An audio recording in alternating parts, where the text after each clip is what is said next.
எல்லாருக்கும் வணக்கம். எப்படி இருக்கீங்க? இன்றைக்கி நம்ம வந்து பன்னீர் டிக்கா எப்படி பண்ணுறதுன்னு பார்க்க போகிறோம். அதுக்கு என்னென்ன பொருட்கள் தேவைன்னு சொல்கிறேன், நோட் பண்ணிக்கிறீங்களா? பொருட்கள் கொஞ்சம் ஜாஸ்தியாக தான் இருக்கும், ஆனால் வந்து நமக்கு ஃபைனலாக ப்ராடக்ட் ரொம்ப டேஸ்ட்டாக நல்லாயிருக்கும்.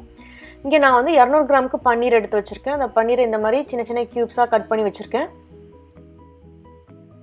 குடமிளகா நம்ம சேர்க்க போகிறோம், அதையும் இந்த மாதிரி சதுரமாக கட் பண்ணிக்கிறங்க. நான் ஒரு குடமிளகா எடுத்துருக்கேன். இங்கே நாங்கள் பச்சை கலர் எடுத்துருக்கேன், நீங்கள் எந்த கலர் இருந்தாலும் நீங்கள் எடுத்துக்கலாம். இது மாதிரி வெங்காயத்தையும் பெரிய வெங்காயத்தை இந்த மாதிரி சதுரமாக கட் பண்ணியிருக்கேன். நம்ம லைம் ஜூஸ் வந்து 2 டீஸ்பூனுக்கு சேர்க்க போகிறோம். தக்காளி பழத்தையும் நான் இந்த மாதிரி க்யூப்பாக கட் பண்ணி வச்சுருக்கேன். கொத்தமல்லி தூள் 1 டீஸ்பூனுக்கு நம்ம சேர்க்க போகிறோம். காஷ்மீரி சில்லி பவுடர் வந்து 1 டீஸ்பூனுக்கு சேர்க்க போகிறோம். கரம் மசாலாவும் நம்ம 1 டீஸ்பூனுக்கு சேர்க்க போகிறோம். மிளகாய் தூள் 2 டீஸ்பூனுக்கு நான் இங்கே சேர்க்குறேன். உங்கள் காரத்தை பொறுத்து நீங்கள் நல்லா காரம் சாப்பிடுவீங்கன்னா இன்னொரு 1 டீஸ்பூன் சேர்த்துக்கிறங்க, இல்லைன்னா 1 டீஸ்பூனை கம்மி பண்ணிக்கிறங்க. ஜீரகம் வந்து 1 டீஸ்பூனுக்கு சேர்க்க போகிறோம். வெந்தயத்தை நான் இங்கே வந்து வறுத்து பொடி பண்ணி வச்சுருக்கேன். இது வந்து 1/4 டீஸ்பூனுக்கும் கம்மியாக நம்ம வறுத்த பொடி நம்ம சேர்க்க போகிறோம். அப்புறம் உப்பு தேவையான அளவு. நான் இங்கே இஞ்சி வெள்ளைப்பூடு அரைச்சி வச்சுருக்கேன். 1 டீஸ்பூனுக்கு இஞ்சி வெள்ளைப்பூடு நல்லா அரைச்சி நல்லா ஃபைனாக அரைச்சி எடுத்துக்கிறேங்க.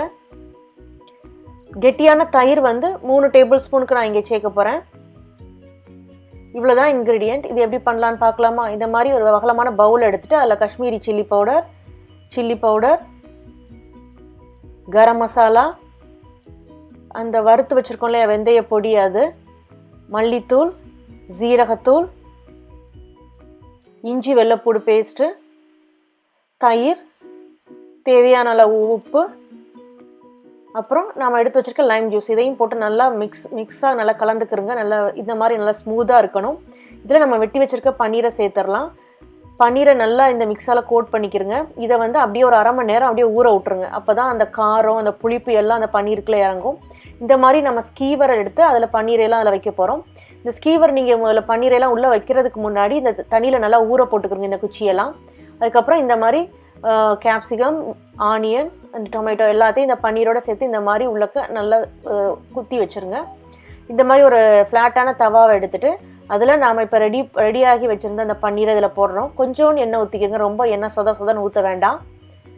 இதே மாதிரி எல்லா பன்னீர் நம்ம எடுத்து வச்சுருக்கோம் இல்லையா, அதெல்லாம் இந்த ஃப்ளாட் நீங்கள் வந்து தோசை பேன் இருந்தால் அதுலேயும் இதில் போட்டுக்கலாம். இதில் நாம் வந்து எல்லா பக்கமும் நல்லா கோல்டன் கலர் ஆகிற வரைக்கும் நம்ம இதில் வச்சு எடுக்க போகிறோம். இதில் நம்ம அந்த மேரினேட் பண்ணுறதுக்கு தான் டைம் எடுக்கும். மற்றபடி நம்ம எல்லாத்தையும் நம்ம மற்ற வேலைகள்லாம் சீக்கிரமாகவே முடிச்சிடலாம். ரொம்ப ஈஸியாக பண்ணலாம். நீங்கள் பார்ட்டிக்கெலாம் போகிறதா இருந்தால் இந்த மாதிரி பன்னீர் பண்ணி எடுத்துகிட்டு போயிடலாம். இப்போ நமக்கு அருமையான பன்னீர் டிக்கா ரெடி ஆயிடுச்சு. ரொம்ப ஈஸியாக நம்ம பண்ணிட்டோம்.